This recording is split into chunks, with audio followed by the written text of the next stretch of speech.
தம்பட்டத்தை எடுத்து ஓசையானது முழங்கும் சமயத்திலே தம்பட்டத்தின் ஓசை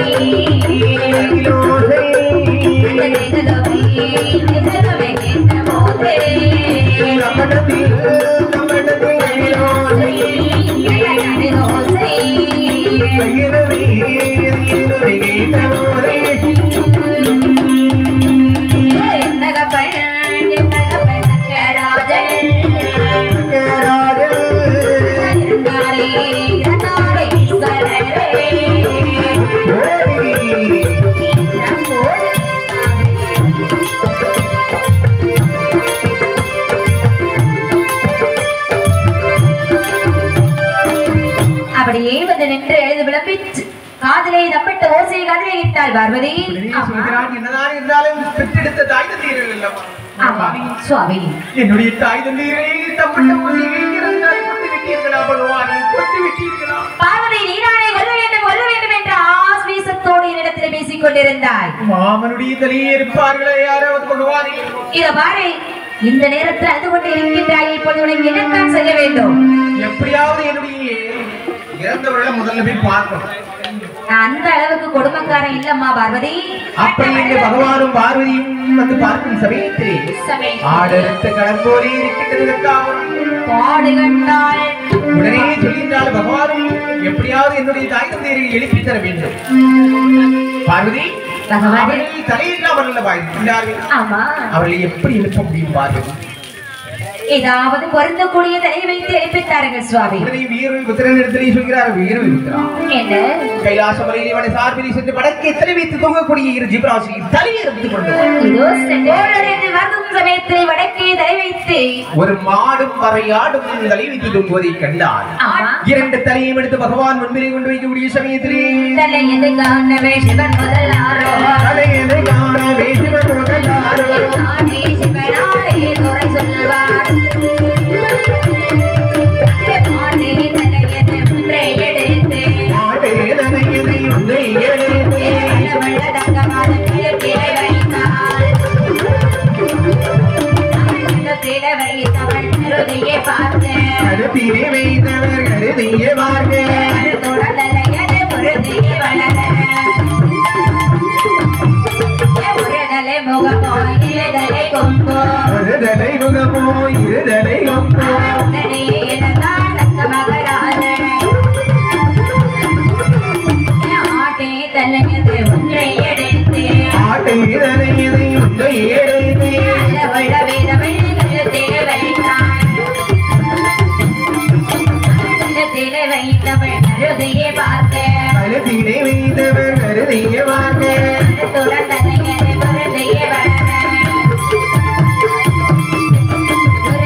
மகாதேவன் அப்படியே மாட்டு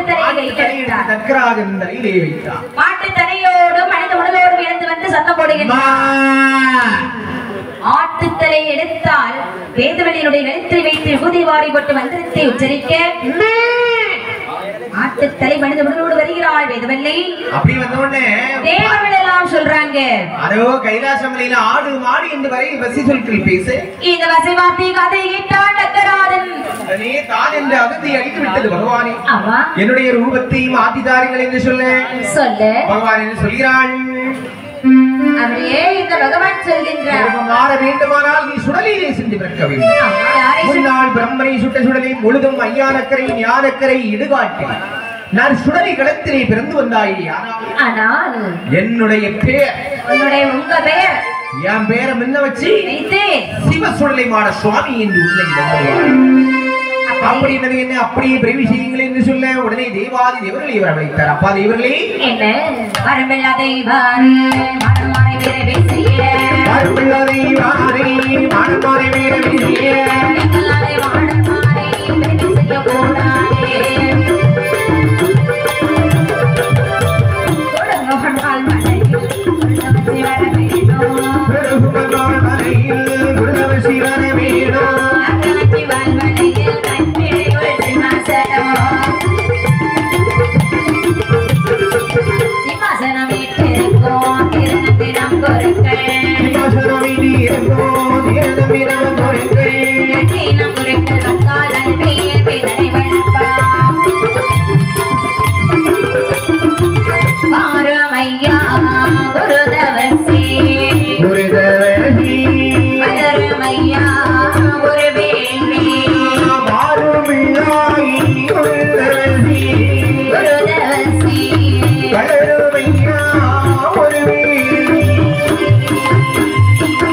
இவர்களை அழைத்து கேட்கின்றார் பகவான். அப்பா இவர்களை அழகாகவே இது தாயாகி பிரம்மசக்தி அம்மையும் ஆழ்மார்களையும் அமல் ரவியாக்க வேண்டும். ஐயா அப்படி மாடமகளை பிரேமி செய்வது என்றால் எங்களால் முடியாது. அப்படி என்றால் யாரால முடியும் அதையாவது சொல்லுங்க. மேல குருதவசி ஐயான்னு இருக்காரு, தாடி எல்லாம் வச்சுட்டு இருப்பார். ஆமா அதான் இருக்காரு பாத்தீங்களா? அந்த குருதவசி ஐயா வந்தாதான் இந்த மாடன்மார்களை பிரேமி செய்ய முடியும். அப்படி மரியாதையுடன் குருதவசி ஐயாவை அழைத்து வந்தார். அந்த குருதவசியம் பகவானை அடிவணங்கி வந்து கேட்கிறார். பகவானே தேவர்களை விட்டு அழைத்தது வந்த காரணத்தை சொல்லுங்க. அப்பா குருதவசி என்ன தாயாகிய பிரம்மசக்தி அம்மாவை பிரவேசித்து விட்டு 21 மாடன்மார்களையும் பிரேமி செய்ய வேண்டும். அப்படி ஆகட்டும் என்று சொல்லி பகவானுடைய வார்த்தைக்கு இணங்கவே இந்த குருதவசி ஐயா அன்னையாகிய பிரம்மசக்தியை அப்படி பிரேமி செய்ய வேண்டும் என்று எப்படி வேண்டியான் வண்ணமாக அரணார் சொன்னபடி ஒரு வேள்வி நடத்தினார்.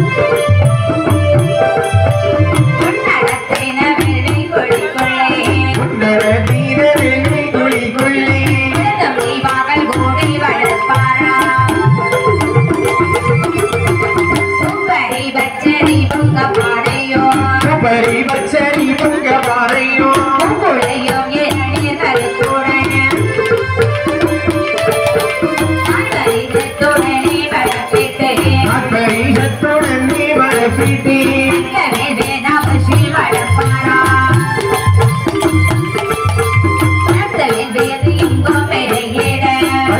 வேறு எங்கும் பெருகிட மாணவட்டம் பலம் நீடமையதே என்று இலகி மெழுக்கிட